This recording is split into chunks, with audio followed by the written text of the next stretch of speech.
नमस्कार मित्रांनो, smart study Marathi या यूट्यूब चॅनलवर आपलं स्वागत आहे. तर मित्रांनो, या व्हिडिओमध्ये आपण RRB NTPC या एक्झामसाठी जे काय मॅथ्ससाठी बुक्स किंवा व्हिडिओज किंवा टीचर्स ज्याचं मी स्वतः रेफर केलेले आहेत, तर त्याच्याविषयी मी या ठिकाणी इन्फॉर्मेशन देणार आहे. यामध्ये दिलेली जी 95% इन्फॉर्मेशन जी आहे ती मी स्वतः RRB NTPC 2019चा स्टडी करत असताना मी त्याचा वापर केलेला आहे. तर त्या मी आहे तशा आपल्याशी शेअर करणार आहे.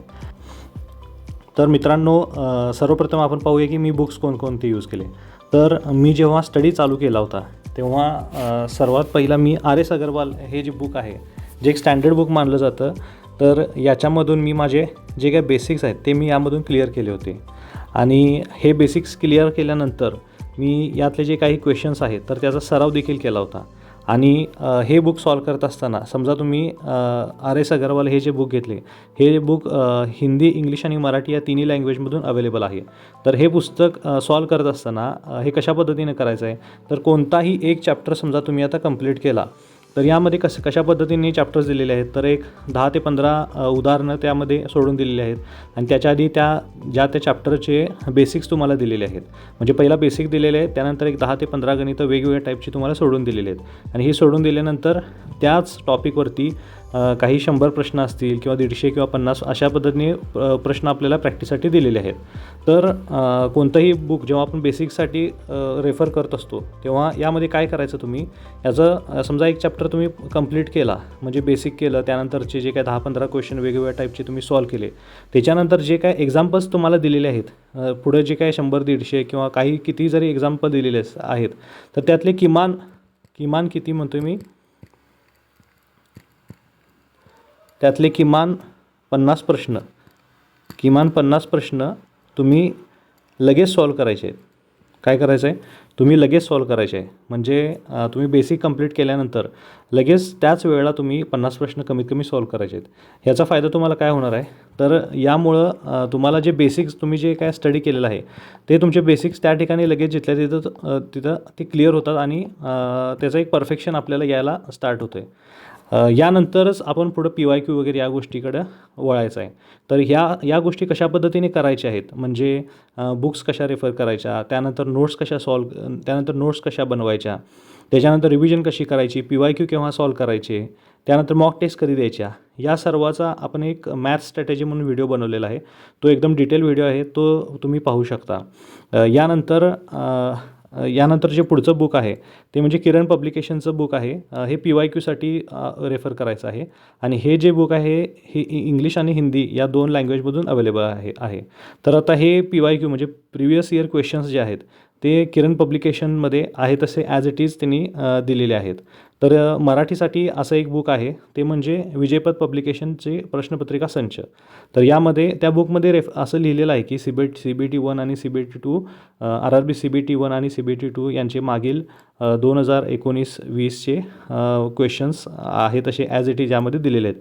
असं एक विजयपथ पब्लिकेशनचं RRB NTPCसाठी बुक आहे, ते तुम्ही प्रिव्हियस इयर क्वेश्चन्ससाठी तुम्ही रेफर करू शकता.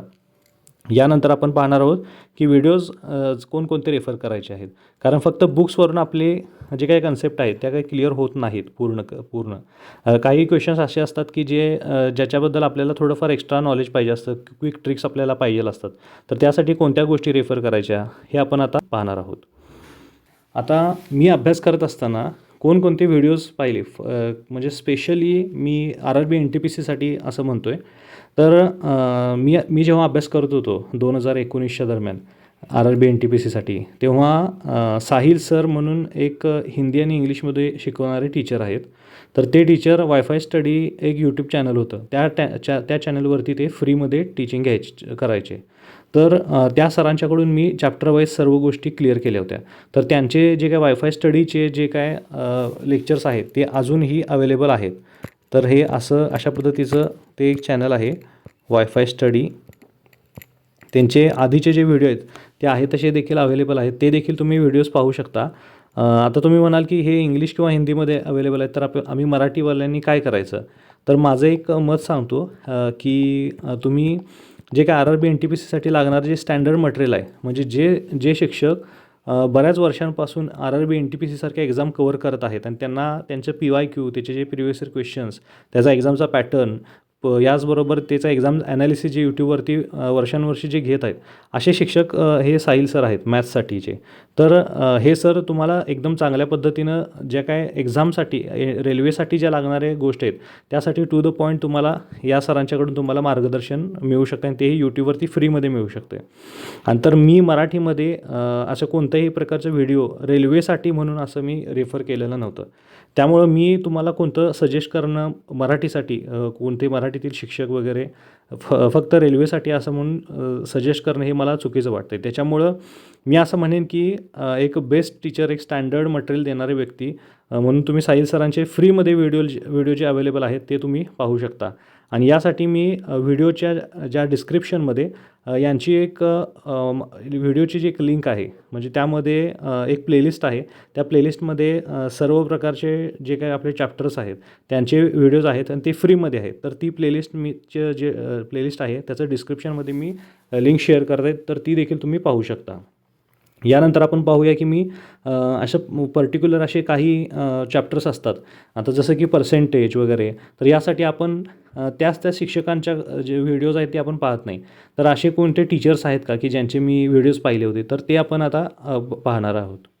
तर RRB NTPCचा अभ्यास करत असताना मी काही असे रँडमली वेगवेगळे शिक्षक आहेत, तर त्यांचं देखील मी रेफरन्ससाठी काही एखादे दुसरे व्हिडिओ पाहायचो. तर त्यामध्ये पहिले टीचर आहेत ते म्हणजे साहिल सर, जे ज्यांच्या व्हिडिओबद्दल मी तुम्हाला मगाशी सांगितलंच आहे. यानंतर दुसरे एक शिक्षक आहेत जे ऑल इंडियामध्ये एकदम फेमस आहेत आणि हे असे शिक्षक आहेत की जे मॅथ्स जे आहे ते तुम्हाला एकदम बेसिकपासून वरपर्यंत कसं उठून घ्यायचं हे तुम्हाला एकदम चांगल्या पद्धतीने हे सर शिकवतात, राकेश यादव सर. तर यांचा जो काही पर्सेंटेजचा जो व्हिडिओ आहे जो एकदम फार महत्त्वाचा आहे. समजा जर तुम्ही कोण नव्याने स्टडी करत असाल तर यांचा पर्सेंटेजच्या व्हिडिओचा अभ्यास चांगल्या पद्धतीने करा, कारण पर्सेंटेज हा जो टॉपिक आहे याचा वापर जो आहे तो प्रत्येक चॅप्टरमध्ये होणार आहे. तुम्हाला क्विक म्हणजे एकदम फास्टमध्ये कॅल्क्युलेशन करण्यासाठी या सर्व ज्या काही गोष्टी त्या मॅथ्ससाठी आवश्यक आहे, तर त्याचे जे काही बेस आहे तो सरांच्या पर्सेंटेज चॅप्टरमध्ये क्लिअर होतो. आणि सरांचा हा जो पर्सेंटेज हा चॅप्टर आहे हा यूट्यूबवरती फ्रीमध्ये माझ्या अंदाजाने एक 5 ते 6 तासाचा व्हिडिओ आहे, तर फ्रीमध्ये अवेलेबल आहे. तर तो व्हिडिओ तुम्ही सगळ्यांनी नक्की पाहावा असं मला वाटतं.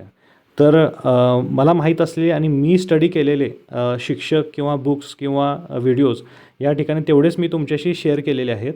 आणि इतर ज्या गोष्टी जरी मराठीमधील तुम्हाला हव्या असतील तरी देखील मी असं म्हणेन की मी सांगितलेले जे काही शिक्षक आहेत यामध्ये जे समजा तुम्ही मराठीमधून बुक्सचं स्टडी करत आहात तर ते एक बुक जे तुमचं आहे ते एक बेस म्हणून त्यामधून तुम्ही तयारी कंप्लीट कराच. पण तुमची तयारी पूर्ण होण्यासाठी आपल्याला शेवटी सिलेक्शन घ्यायचं आहे. म्हणजे मराठीतून अभ्यास करतो आहे का हिंदीमधून अभ्यास करतो आहे यापेक्षा आपल्याला सिलेक्शन घ्यायचं आहे. आणि सिलेक्शन घेण्यासाठी काय आवश्यक आहे हे आपल्यासाठी महत्त्वाचं आहे. तर माझं असं मत आहे जर तुम्ही कम्फर्टेबल असाल तर तुम्ही ॲटलिस्ट यांचे व्हिडिओ बघून स्वतःचे नोट्स तरी तयार करून ठेवा.